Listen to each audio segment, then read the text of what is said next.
What if your family's perfect Christmas dinner was a lie, crafted to keep you out while they laughed around a table without you? That's exactly what Emily Harper discovered one snowy Atlanta night when a single Instagram post shattered her world and unveiled a betrayal deeper than she ever imagined. How far would you go to uncover the truth, even if it meant tearing your family apart? Hit that subscribe button and help us reach our first 1,000 subscribers as we dive into this shocking tale of deception and redemption. The Christmas lights twinkled faintly in my small Atlanta apartment, casting a warm glow that did little to ease the chill in my heart. It was Christmas Eve, and I was alone, again. I sat on my couch, wrapped in a fuzzy blanket, cradling a mug of hot cocoa that had long gone cold. My phone buzzed on the coffee table, and I picked it up, expecting a holiday greeting from a friend or maybe a client wishing me well. Instead, it was a text from my mom, Emily.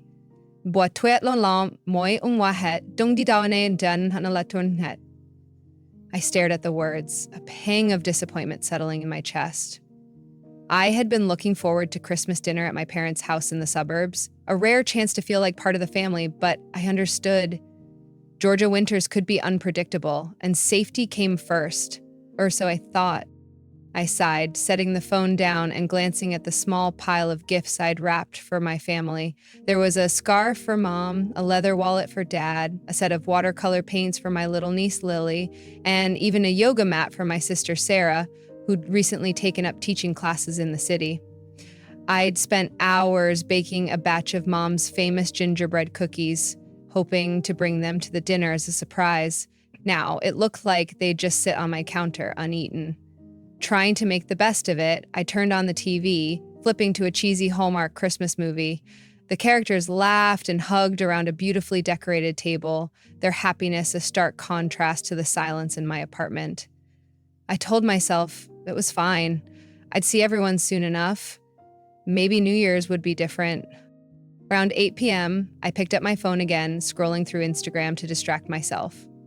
That's when I saw it, a fresh post from Sarah, my younger sister, who always seemed to be the golden child in our family. The caption read, Jiangxin Hoan Hao Tai Na Harper, Cam on Wang Goi Da Den. My heart stopped. The photo showed my entire family gathered around Mom and Dad's dining table in their cozy suburban home. There was Mom arranging her signature Christmas cookies on a platter, Dad carving a golden brown turkey with a proud smile, my aunts and uncles sipping wine and laughing, and even Grandma, who rarely left her assisted living facility, beaming in a festive red sweater. Through the window in the background, I could see clear, sunny skies, not a snowflake in sight. There was no ice storm. There never had been.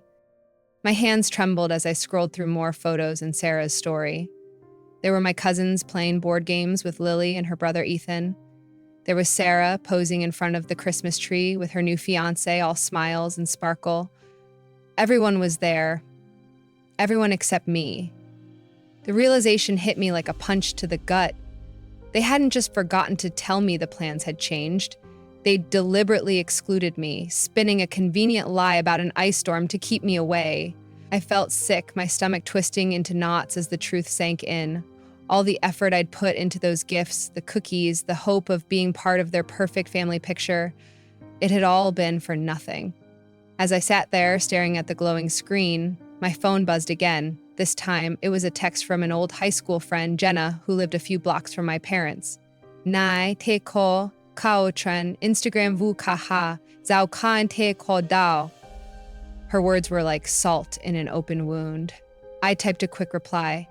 Yeah, wasn't feeling well.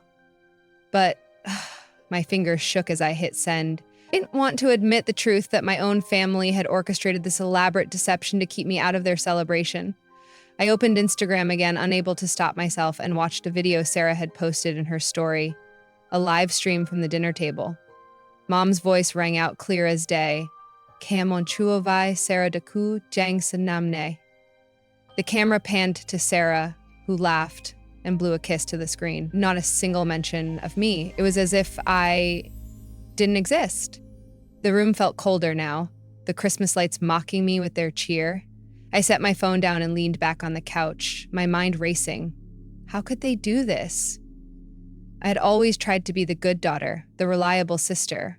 I worked overtime to help mom and dad pay off their mortgage a few years back. I stayed up late helping Lily with her school projects over Zoom.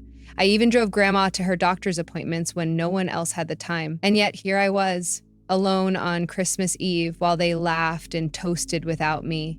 The more I thought about it, the angrier I got. But beneath the anger was something worse. Hurt. Deep, raw hurt that made my chest ache. I picked up my phone again, staring at mom's text. Dong di daone, en tawan la tanet. The words felt hollow now, a cruel joke. I looked at the gifts on my counter, the gingerbread cookies I'd spent hours decorating. Part of me wanted to drive to their house right then and there, storm in and demand answers, but another part of me, the part that had spent years making excuses for their behavior, whispered that maybe I was overreacting. Maybe there was a reason they didn't want me there. Maybe I'd done something wrong. As the Hallmark movie played on in the background, I couldn't shake the questions swirling in my head. Was this the first time they'd lied to me like this? Or had I been blind to their rejection all along? I didn't have the answers. Not yet. But one thing was clear. This Christmas had shattered something inside me, and I wasn't sure if I could put it back together. So I'll leave it to you. What would you do if your family did this to you? Would you let it slide or would you demand the truth? Let me know in the comments, because I'm still figuring it out myself. I woke up on Christmas morning with a heaviness in my chest that wouldn't go away. The Instagram photos from last night still burned in my mind. My family's laughter, their festive sweaters, the warm glow of mom and dad's dining room, all of it a painful reminder of what I'd been excluded from. I couldn't shake the image of Sarah's smug caption. Jangsin hon hautai na hapa. Perfect, apparently, because I wasn't there to ruin it. I lay in bed for a while, staring at the ceiling, debating whether to just let it go. After all, I'd spent years swallowing my hurt, making excuses for their behavior. Maybe this was just another thing to brush off. But something inside me had shifted. I couldn't keep pretending everything was fine. Not this time. I grabbed my phone from the nightstand, my thumb hovering over mom's contact. Part of me didn't want to call, didn't want to hear more excuses, but I needed answers. I needed to know why they'd lied to me, why they thought it was okay to leave me out while pretending to care. Taking a deep breath, I hit the call button. It rang twice before Mom picked up, her voice as cheerful as ever. Hey, sweetie. Merry Christmas. Hope you had a nice quiet day yesterday. Her casual tone hit me like a slap in the face. Quiet? Nice? My hands clenched into fists as I tried to keep my voice steady. Really, Mom? Because Sarah's Instagram posts show everyone had a wonderful time at your house. Everyone except me. The silence on the other end was deafening. I could almost picture Mom's face, that familiar look she got when she was caught in a lie, her lips pursing as she scrambled for an excuse. Finally, she sighed, her voice tinged with irritation. Oh, Emily, don't be so dramatic. Sarah put it together last minute, and you know how you can be at gatherings, always so quiet, making everyone uncomfortable. We just thought it'd be better this way. Her words cut deeper than I expected. Uncomfortable? Me? The one who always showed up early to help set up, who stayed late to clean, who listened to everyone's stories even when they ignored mine? I pressed her, my voice trembling but firm. Better for who, Mom? Better to lie to me? To make me spend Christmas alone while pretending everyone else was doing the same? She sighed again, louder this time, as if I were the one being unreasonable. Emily, you're making this a bigger deal than it needs to be. Sarah wanted everything to be perfect. You know how she is. That was the breaking point. Perfect. Always Sarah's perfection, her charm, her ability to do no wrong in their eyes. I laughed bitterly, unable to stop myself. So it's my fault for not being perfect like Sarah? How many times, Mom? How many other gatherings have you lied to me about? Another silence, this one heavier, more telling. Then she said, her tone sharp, if you're going to be like this, maybe you should take some time to cool off. Call me when you're ready to be reasonable. The line went dead. I sat there, staring at my phone, Mom's words echoing in my head. Ready to be reasonable. As if I were the one in the wrong for wanting the truth. My mind spiraled back through the years, pulling up memories I'd buried deep, hoping they didn't mean what I now feared they did. Like the time 3 years ago, when Grandma turned 80, and I'd spent a whole week putting together a photo album of her life as a surprise gift. I'd called Dad to confirm the party details, only to be told it was canceled because Grandma wasn't feeling well. A week later, I saw pictures on my cousin's Facebook. Everyone at Grandma's favorite diner, toasting her milestone birthday. Grandma looked fine, radiant even. I wasn't invited. Or the time I helped Mom and Dad pay off the last of their mortgage, working overtime for months to send them extra money. I'd skipped vacations, cut back on everything just to make sure they were okay. When it was finally paid off, they threw a big debt-free barbecue in their backyard. I found out about it weeks later when Sarah posted a video, her dancing with Dad in the backyard, Mom laughing with neighbors. They hadn't even thought to tell me it was happening, and when I brought it up, Dad just shrugged. Didn't think you'd be interested, Em. You're always so busy with work.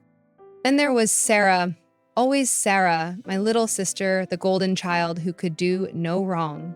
When she dropped out of college to find herself in Europe, Mom and Dad called her brave, adventurous, a free spirit. When I worked late nights to earn my accounting degree, they barely noticed. When Sarah started a yoga business that tanked in 6 months, they threw her a pity party and blamed the economy. When I got promoted at my firm last year, Mom forgot to tell anyone at Thanksgiving, but spent the whole dinner raving about Sarah's latest trip to Bali. I'd always told myself it didn't matter, that family was family and they loved me in their own way. But now, sitting alone in my apartment on Christmas morning, I couldn't keep lying to myself. My phone buzzed again, pulling me out of my thoughts. It was a notification from Sarah's Instagram, a new story. Against my better judgment, I opened it. It was a video from last night, a live stream from the dinner table. Sarah panned the camera around the room, showing off the decorations, the food, the smiling faces. Then Mom's voice cut through the chatter, loud and clear. Kam on chuavai Sarah daku dyang sid nam ne. Sarah giggled and blew a kiss to the camera, soaking in the praise. I watched the video 3 times, each replay twisting the knife deeper. Not a single mention of me. Not a single empty seat at the table where I should have been. I turned off my phone and tossed it onto the couch, my heart pounding. 32 years of memories shifted into sharp, painful focus. Every canceled plan, every forgotten invitation, every time I'd been sidelined for Sarah's spotlight. It hadn't been coincidence. It had been intentional. They didn't just forget me. They didn't want me there. The realization felt like a physical weight, pressing down on my chest until I could barely breathe. I stood up, pacing my small living room, trying to make sense of it all. I'd spent my whole life trying to be the good daughter, the dependable sister, the one who never asked for much, but maybe that was the problem. Maybe I'd made it too easy for them to ignore me. As I looked out my window at the clear Atlanta sky, no snow, no storm, just a cruel lie, I knew I couldn't keep quiet anymore. But what was I supposed to do? Confront them again? Walk away for good? I didn't know yet, so I'll ask you. What would you do if your family treated you like this? Would you forgive them or would you demand answers? Let me know in the comments, because I'm still trying to figure it out. The silence in my apartment felt suffocating after I ended the call with Mom. Her words, "Call me when you're ready to be reasonable," kept replaying in my head, each repetition stoking the fire of anger and hurt inside me. Reasonable?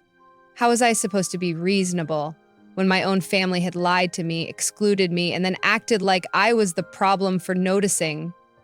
I paced my living room, the Christmas lights still twinkling mockingly in the corner. My phone sat on the coffee table, a Pandora's box of painful truths I wasn't sure I wanted to open again, but I couldn't ignore it anymore. I couldn't keep pretending everything was fine when it wasn't.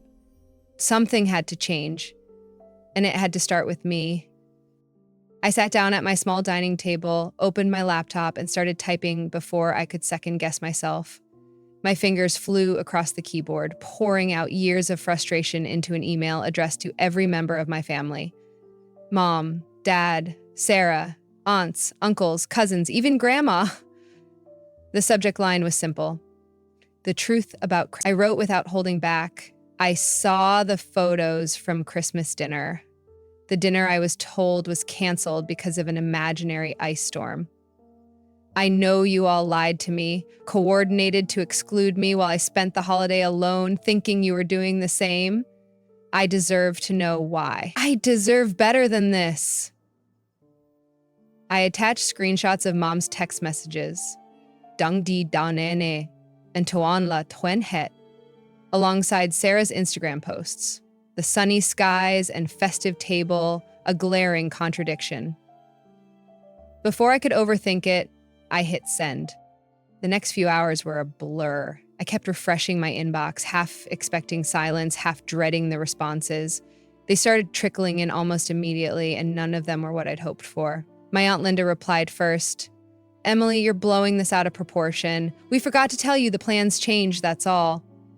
Forgot? A last-minute change didn't explain the elaborate lie about an ice storm. My Uncle Mark chimed in next. "Don't be so sensitive, kid. It's just one dinner. You're always welcome." Always welcome? Then why did they go out of their way to keep me out? My cousin Jake, Sarah's best buddy in the family, sent a snarky message. "Maybe if you weren't such a buzzkill at gatherings, we'd invite you more." Each email felt like a slap, piling on the blame while dodging the truth. Then came Sarah's response, a private message not in the group thread, dripping with condescension. "M, seriously? You're making everyone uncomfortable with this drama. It's not like you even enjoy these things. I wanted one perfect holiday, and you're turning it into a circus because you weren't invited. Grow up." I stared at her words, my blood boiling. A circus? I'd spent Christmas alone because of their lie, and somehow I was the one who needed to grow up? Before I could reply, my phone rang. It was Dad, his voice stern and clipped. "Emily, I saw your email. This stops now. You don't get to air our family business like this and ruin our reputation. We'll talk when you calm down." He didn't even give me a chance to respond before hanging up. I sat back, my hands shaking with a mix of rage and disbelief. Reputation? That's what they cared about? Not the fact that they'd hurt me, not the fact that they lied, but how it might look to outsiders? I opened my laptop again, scrolling through the family group chat that had exploded in the meantime. More excuses, more deflections. My Aunt Carol wrote, "Emily, you need to learn to let things go." My cousin Mia added, "You're acting like a victim when we were just trying to have a good time." Not a single apology, not a single acknowledgement of what they'd done. It was like I was living in an alternate reality where I was the villain for calling them out.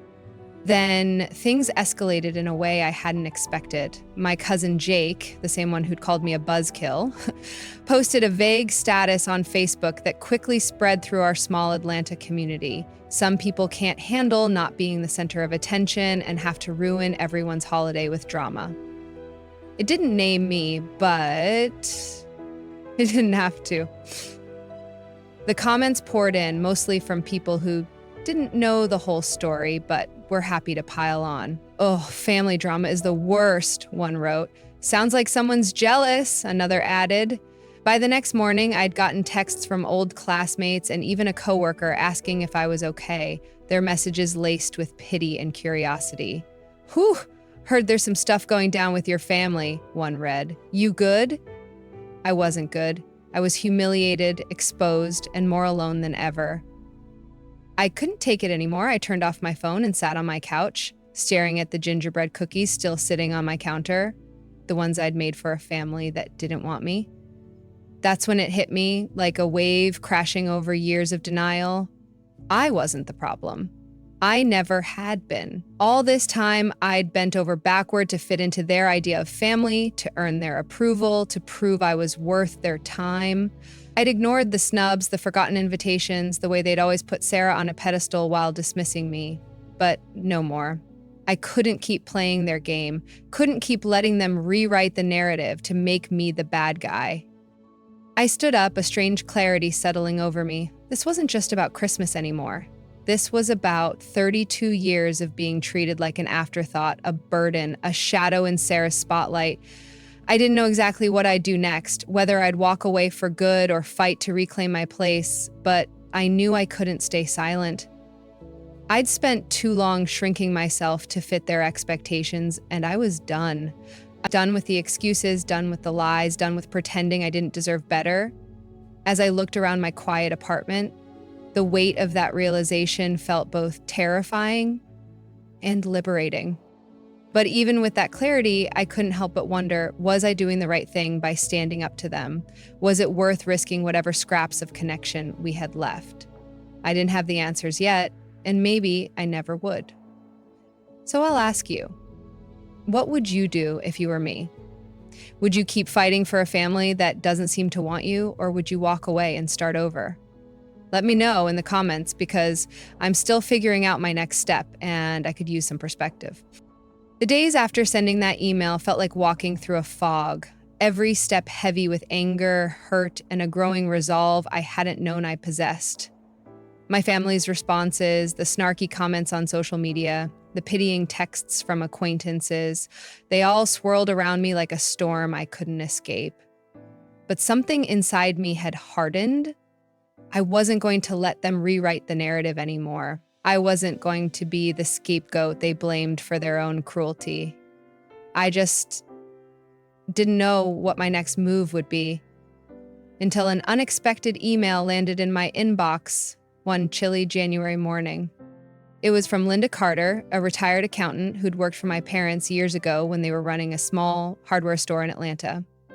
I hadn't seen her since I was a teenager, but I remembered her kind smile and the way she'd always slip me an extra piece of candy when I visited the office after school. Her email was short but cryptic. Emily, I've been seeing what's going on with your family online. There's something you need to know, something I've kept quiet about for too long.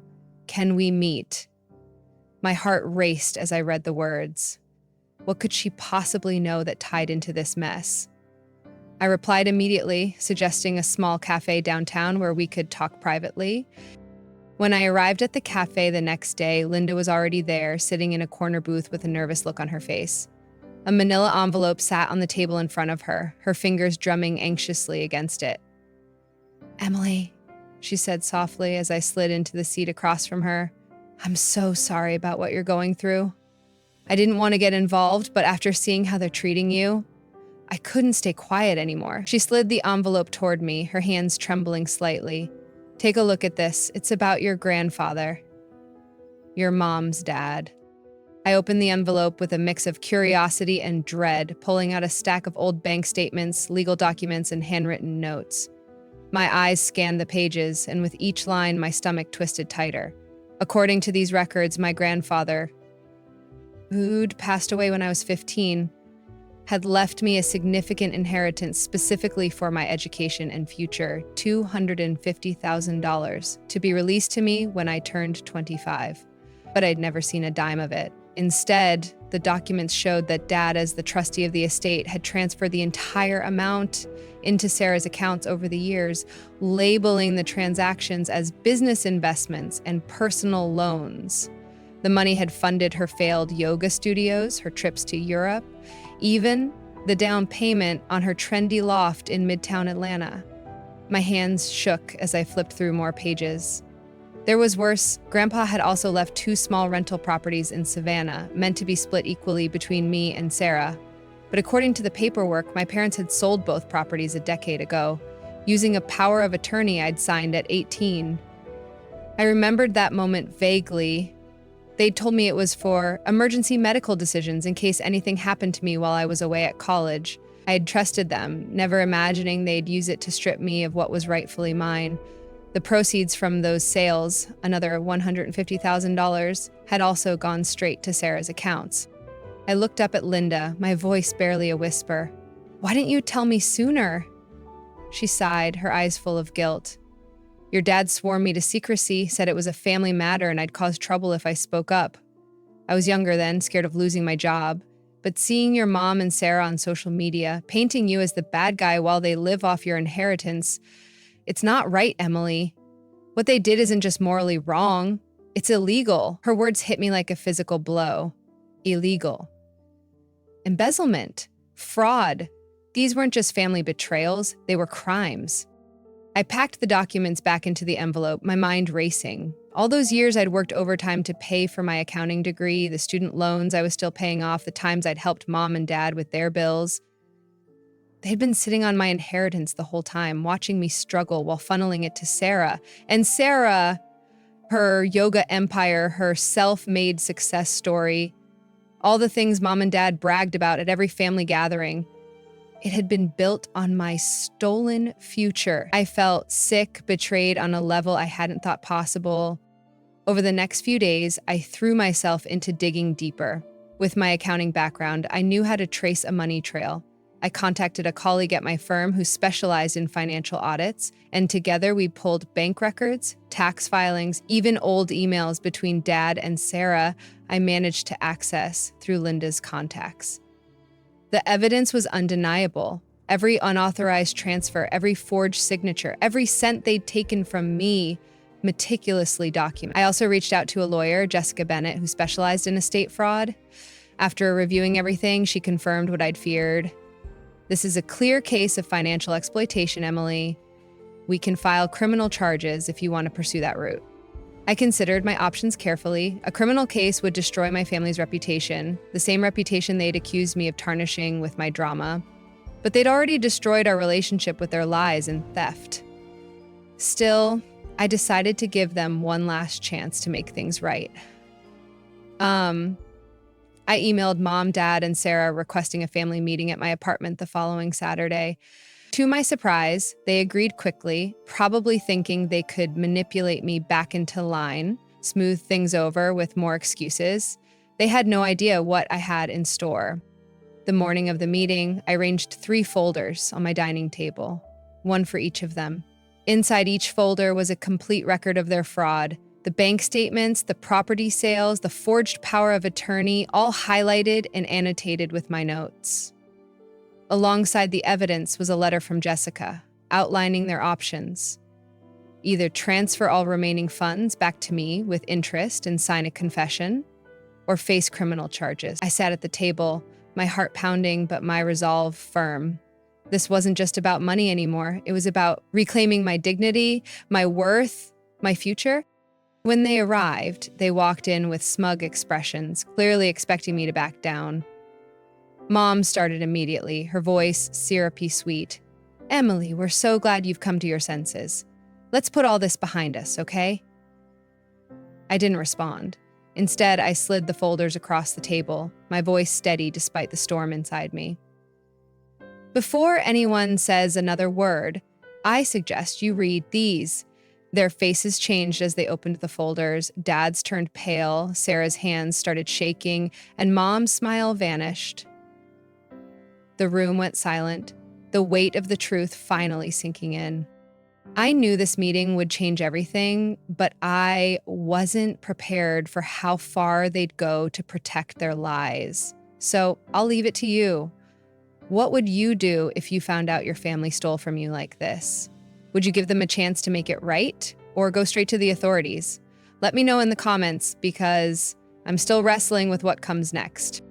The air in my apartment was thick with tension as Mom, Dad, and Sarah sat across from me at my dining table, the folders of evidence open in front of them. Their expressions told me everything I needed to know. Dad's face was pale, his jaw clenched tight. Sarah's hands shook as she flipped through the pages, her eyes wide with panic. Mom tried to maintain her usual composure, but the tremor in her voice betrayed her. "This is ridiculous, Emily," she said, forcing a laugh that sounded more like a gasp. "You're trying to blackmail your own family? After everything we've done for you?" I leaned back in my chair, keeping my voice calm despite the storm raging inside me. "Blackmail? No, Mom. I'm giving you a choice. Return my inheritance with interest and sign the confession, or I'll let the police handle it. Linda's already agreed to testify, and my lawyer has everything she needs to move forward. Dad slammed his hand on the table, making Sarah jump. Linda had no right to meddle in our business, he barked. I met his gaze without flinching. You had no right to steal from me for years while watching me struggle. You used my power of attorney to sell property that was mine. You funded Sarah's lifestyle with my inheritance. Don't talk to me about rights. Sarah burst into tears, her voice breaking as she pointed a trembling finger at me. I didn't know. They told me the money was from their savings. I didn't ask for any of this. I almost laughed at the absurdity of it. Don't lie, Sarah, I said, my tone cold but steady. The transfers went directly to your accounts. You signed off on them. You knew exactly what you were doing. Mom tried a different tactic. Her eyes pleading now. Think about what this will do to the family, Emily. What will people say? We can work this out privately, just us. I shook my head, my resolve unshaken. You should have thought about that before stealing hundreds of thousands of dollars from your own daughter. You have 48 hours to decide. Now get out. They left in a flurry of panic, Dad practically dragging Mom and Sarah out the door, their whispers fading as they disappeared down the hall. I sat there for a long time after they were gone, staring at the empty folders on my table. Part of me hoped they'd do the right thing, but deep down, I knew they wouldn't. Pride had always been their currency, more valuable to them than honesty or love. And I was right. The 48-hour deadline came and went with no response, no signed confessions, no transfers, nothing. Instead, I got a call from Jessica, my lawyer, who'd been monitoring their financial activity. They're trying to cover their tracks, she told me, closing accounts, shredding documents, even reaching out to Linda to pressure her into retracting her statement. We need to move now. I gave Jessica the green light to file charges that same afternoon. By evening, the police were at my parents' house with search warrants. I watched the story unfold from a distance, my phone buzzing with updates from Jessica and texts from Linda. Dad was escorted from his office in handcuffs, his face a mask of fury as reporters snapped photos. Sarah's yoga studio in Midtown Atlanta was seized as an asset purchased with stolen funds, her self-made empire crumbling overnight. Mom was arrested during one of her charity committee meetings, her carefully curated social media facade shattered in an instant as she was led away in front of her shocked friends. The family group chat exploded with messages from relatives, some begging me to stop, others calling me a traitor. But I didn't respond. The evidence spoke for itself. The story hit the local Atlanta news the next day. Prominent Harper family faces charges in financial fraud scandal. The article detailed everything: the inheritance theft, the forged power of attorney, the properties sold without my consent. Public reaction was mixed. Some in our community condemned me, saying I'd gone too far, that family matters should stay private. Others supported me, sharing their own stories of betrayal and applauding my courage. One comment on a local news site stuck with me: good for her, sometimes the only way to heal is to burn it all down. It wasn't about revenge for me, though. It was about justice, about finally holding them accountable for years of lies and theft. A year later, I sat in my new apartment in Denver, watching snow fall gently outside my window. The court case had wrapped up months ago. Mom and Dad took plea deals, agreeing to pay restitution, though much of the money was already gone, spent on Sarah's failed ventures and their own lifestyle. Sarah's yoga empire was gone. She'd gotten a job as a receptionist at a gym. A far cry from the influencer life she'd once flaunted. The perfect family image they'd worked so hard to maintain was shattered forever. Most of my relatives stopped speaking to me, but I found I didn't miss them. Their silence was a relief, a clean break from the toxicity that had weighed me down for so long. In Denver, I'd built something new, a life on my own terms. I landed a job at a prestigious accounting firm, surrounded by colleagues who respected my work ethic and never asked me to shrink myself to fit in. I made friends, real ones, who valued honesty over appearances.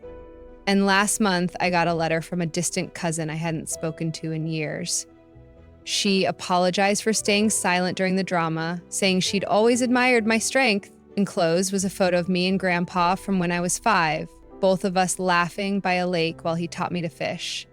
It brought tears to my eyes. a reminder of the one person who'd always believed in me, even if he couldn't protect me from what came after. Linda visited me last week, bringing coffee and a warm hug. "Your grandpa would be proud of you," she said, her voice soft. "He always said you were the strong one." I touched the photo gently, a small smile breaking through the ache in my chest. He'd tried to secure my future with that inheritance, and though it had taken years, his gift had given me something more valuable than money, the courage to stand up for myself and the freedom to build a life I could be proud of. As I watched the snow fall, I felt no joy in my family's downfall, only relief. The truth was out and I was free, but I still wonder sometimes, was there another way? Could I have saved our relationship without going to the law? I don't know. So I'll ask you, what would you have done in my shoes? Fight for justice, even if it meant losing your family, or try to forgive and rebuild? Let me know in the comments, because even after all this, I'm still searching for answers.